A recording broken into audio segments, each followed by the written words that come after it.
अस्सलामुअलैकुम, welcome back to another vlog.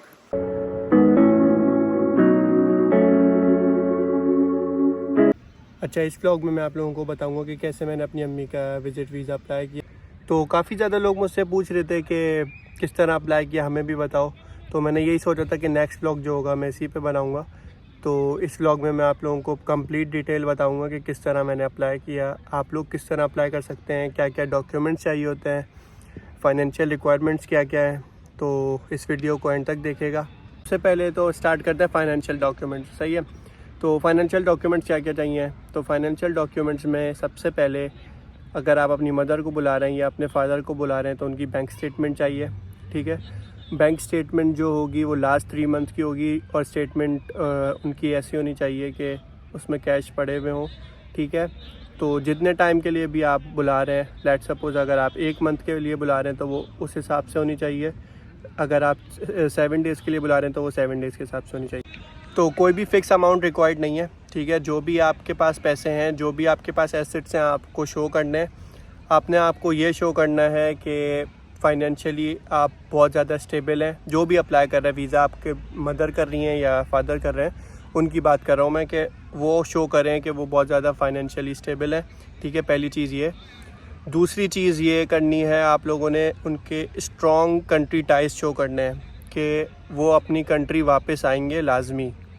तो अगर 1 महीने का स्टे है तो आप एटलीस्ट अपनी टिकट की कॉस्ट लगाएं। अगर आप पाकिस्तान या इंडिया से जो भी जहाँ से भी आ रहे हैं तो उसकी टिकट की कॉस्ट लगाएं, रिटर्न टिकट की। उसके अलावा आप एक्स्ट्रा 1000 से 1500 पाउंड एक्स्ट्रा रखें, जो भी आपकी मतलब ट्रिप का आपको ये शो करना होगा कि ट्रिप में कितने पैसे स्पेंड करेंगे।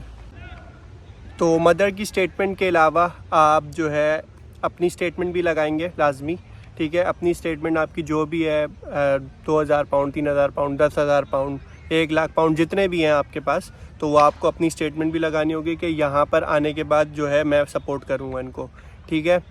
वहाँ से वो अपनी स्टेटमेंट शो करेंगी, यहाँ से आपको अपनी स्टेटमेंट शो करनी होगी। तो ये चीज़ लाजमी इसका ख्याल रखिएगा।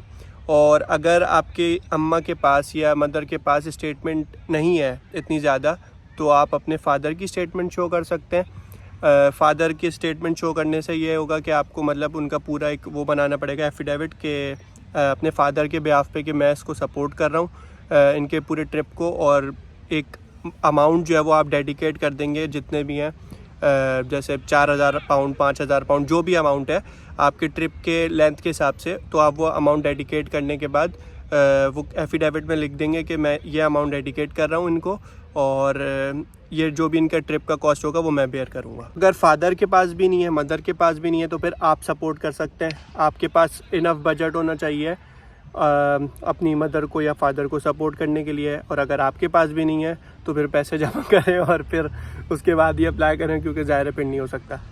अच्छा, तो मैं PSW पे हूँ और मैंने PSW पे अपनी मदर का अप्लाई किया। मैं अपने डॉक्यूमेंट्स बता देता हूँ, तो आपको भी रिलेटिवली यही डॉक्यूमेंट्स चाहिए होंगे। तो मैं सबसे पहले स्टार्ट करता हूँ। मदर की मैंने बैंक स्टेटमेंट लगाई, ठीक है।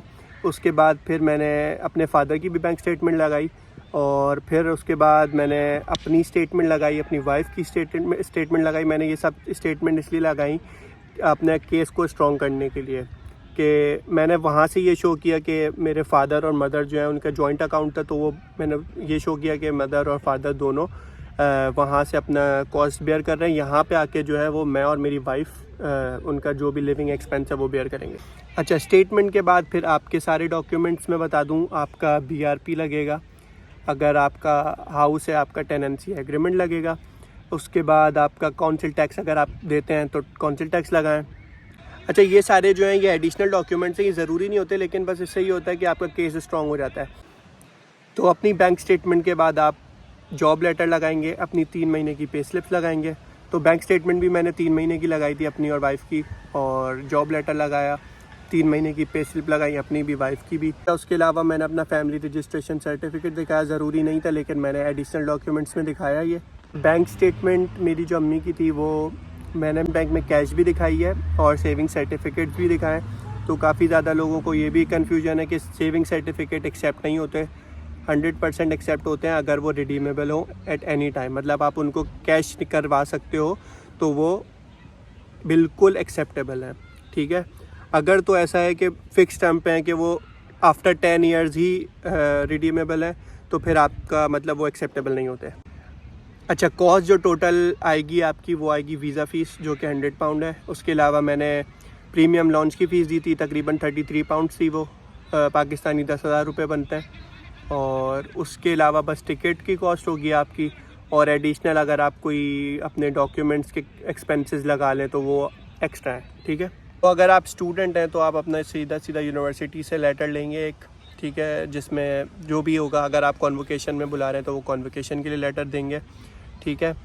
तो वो लेटर लेंगे, लेटर लगा देंगे। अगर आप, मेरा जो केस था वो ये था कि मेरा बेबी बॉर्न होने वाला था, तो मैंने इसलिए अम्मा को बुलाना था, तो मुझे वाइफ से एक लेटर लेना पड़ा। उसने मुझसे £56 लिए और एक लेटर मुझे दे दिया। तो वो हॉस्पिटल की तरफ से एक लेटर था, उसमें ये था कि वाइफ की मेरी सारी डिटेल्स थी कि ड्यू डेट थी बेबी की, तो वो सारी चीज़ें उन्होंने लेटर में एक लिख के मुझे दे दी थी, और उसके £56 मुझसे लिए थे। तो ये एडिशनल सारी कॉस्ट है। तो जो मेन कॉस्ट जो है वो वीज़ा की वो यही है कि आप वीज़ा फ़ीस है और आपकी अपॉइंटमेंट की फ़ीस है, वो अब आपके ऊपर है। आप प्रीमियम लॉन्च लेना चाहते हैं, स्टैंडर्ड लेना चाहते हैं, तो उसकी मेरे ख्याल से कोई फ़ीस नहीं होती। प्रीमियम की एक्स्ट्रा £33 होती है। तो अगर फादर स्पॉन्सर कर रहे हैं तो फादर की जॉब लेटर, फादर का बैंक स्टेटमेंट, फादर की पे स्लिप्स, ये सारी चीज़ें उनकी लगेंगी। उनके क्या फाइनेंशियल, कहाँ से पैसे आ रहे हैं, और उनके अगर कोई एसेट्स हैं, कोई घर है, कुछ भी है, तो वो सब शो करना होगा। जितने ज़्यादा आप स्ट्रॉन्ग टाइज शो करेंगे उतने ज़्यादा आपके चांसेस अच्छे होंगे।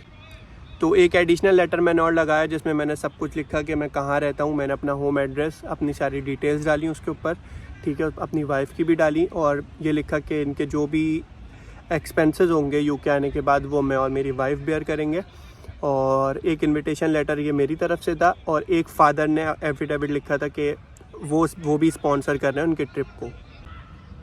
तो प्रोसेस इसका सिंपल था। सबसे पहले एप्लीकेशन, मैंने सिंपल सी एप्लीकेशन होती है वो आपको फ़िल करनी है, ठीक है। एप्लीकेशन जब आप फ़िल कर लेंगे उसके बाद आपको अपॉइंटमेंट लेना है VFS से। तो दूसरी चीज़ ये कि आप प्रायोरिटी सर्विस भी ले सकते हैं। तो उसमें ये होता है कि 5 वर्किंग डेज़ में आपका वीज़ा आ जाता है, और जो स्टैंडर्ड होता है उसमें 15 वर्किंग डेज़ में आता है। मैंने स्टैंडर्ड ही ली थी, प्रायोरिटी मैंने नहीं ली थी, सही है। तो अगर आपको जल्दी है तो आप प्रायोरिटी सर्विस ले सकते हैं, जो कि 5 दिन में आपका वर्किंग डेज़ में वीज़ा आ जाता है। तो अप्लाई करने के बाद, अपॉइंटमेंट लेने के बाद आपने सिंपल वहाँ पे जाना है, आपकी मदर ने या फादर ने, और अपने बायोमेट्रिक्स देने हैं। डॉक्यूमेंट आपके पास ऑप्शन है कि आप खुद ही या तो स्कैन करके उनको सेंड कर दें, या तो फिर आप वहाँ पे डॉक्यूमेंट्स लेके जाएं और आप स्कैनिंग की सर्विस लेके ये भी अवेल कर सकते हैं। वहाँ पे स्कैनिंग की सर्विस वो देते हैं। उसके अलावा वो बहुत सारी सर्विसेज होते हैं। अगर आपके पास डॉक्यूमेंट प्रिंट नहीं हुए हुए तो वो डॉक्यूमेंट प्रिंट करने के भी वो सब एक्स्ट्रा चार्जेस लेते हैं और आपको सर्विसेज दे देते हैं। उसके बाद जब आपका बायोमेट्रिक हो जाता है, बायोमेट्रिक होने के बाद आपको बस वेट करना होता है। आपका अपना पासपोर्ट वहाँ पे सबमिट कर देते हो, उसके बाद आप वेट करोगे 15 दिन, या अगर आपने प्रायोरिटी सर्विस लिए तो 5 दिन। उसके बाद वेट करने के बाद आपका पासपोर्ट, अगर आपने कोरियर सर्विस ली है तो वो आपके घर आ जाएगा। अगर कोरियर सर्विस नहीं ली तो आपको वहाँ जाके वापस कलेक्ट करना होगा। अगर इन केस ऑफ रिजेक्शन अगर आपकी आ जाती है तो वो आपको पहले ईमेल आ जाएगी, और फिर पासपोर्ट के साथ आपको एक लेटर भी आ जाएगा। उसमें सारे रीज़न्स लिखे हुए होंगे कि क्या रीज़न है, और अगर एक्सेप्टेंस आएगी तो कोई भी आपको लेटर नहीं मिलेगा, बस तो आपको बस पासपोर्ट पे वीज़ा मिल जाएगा। अच्छा, वीज़ा लेंथ जो होती है वो 6 मंथ की होती है, जो स्टैंडर्ड होती है। उसके अलावा आप 2 ईयर्स, 5 ईयर्स और 10 ईयर्स भी अप्लाई कर सकते हैं, लेकिन बेहतर ये है कि अगर आप फर्स्ट टाइम अप्लाई कर रहे हैं तो वो 6 मंथ का विज़िट वीज़ा ही अप्लाई करें। 2 ईयर्स, 5 ईयर्स काफ़ी ज़्यादा लंबा हो जाता है और वो आपको मुश्किल है। ये डिपेंड करता है आपका अपना वीज़ा कब तक वैलिड है, तो उस हिसाब से आप बेहतर डिसीजन ले सकते हैं। तो बेहतर यही होगा कि जो मैं रिकमेंड करूँगा वो यही करूँगा कि 6 मंथ का पहले वीज़ा लें, उसके बाद फिर आप लोग 2 ईयर्स कर लें, फिर 5 ईयर्स कर लें, फिर 10 ईयर्स कर लें। तो ये है। और 2 ईयर्स, 5 ईयर्स का वीज़े में भी ये होता है कि आप मैक्सिमम जो लिमिट, जो मतलब मैक्सिमम जो रह सकते हैं वो 6 महीने रह सकते हैं। फिर आपको एग्ज़िट करना होगा, फिर वापस एंट्री करनी होगी। तो इस तरह आप एग्ज़िट एंट्री करके 10 ईयर्स का आपको वीज़ा मिलता है। लेकिन ये नहीं हो सकता कि आप 10 साल एक साथ ही रहें। आपको 6 मंथ रहना होगा, फिर वापस जाना होगा, फिर वापस आप आ सकते हैं। तो मैक्सिमम जो लिमिट होती है वो 6 मंथ की होती है। तो इस व्लॉग को यहीं पे एंड करते हैं। अगर आप लोगों को कोई भी क्वेश्चन हो, कुछ समझ नहीं आया हो, तो बिल्कुल आप लोग कमेंट में मुझसे पूछें। और इंस्टाग्राम का भी मैं लिंक दे देता हूँ आप लोगों को। तो इंस्टाग्राम पे भी पूछ सकते हैं, कमेंट पे भी पूछ सकते हैं, मैं बिल्कुल जवाब दूंगा। जो मेरी बेस्ट नॉलेज होगी मैं ज़रूर दूंगा। लाइक एंड सब्सक्राइब करना नहीं भूलेगा। अल्लाह हाफ़िज़।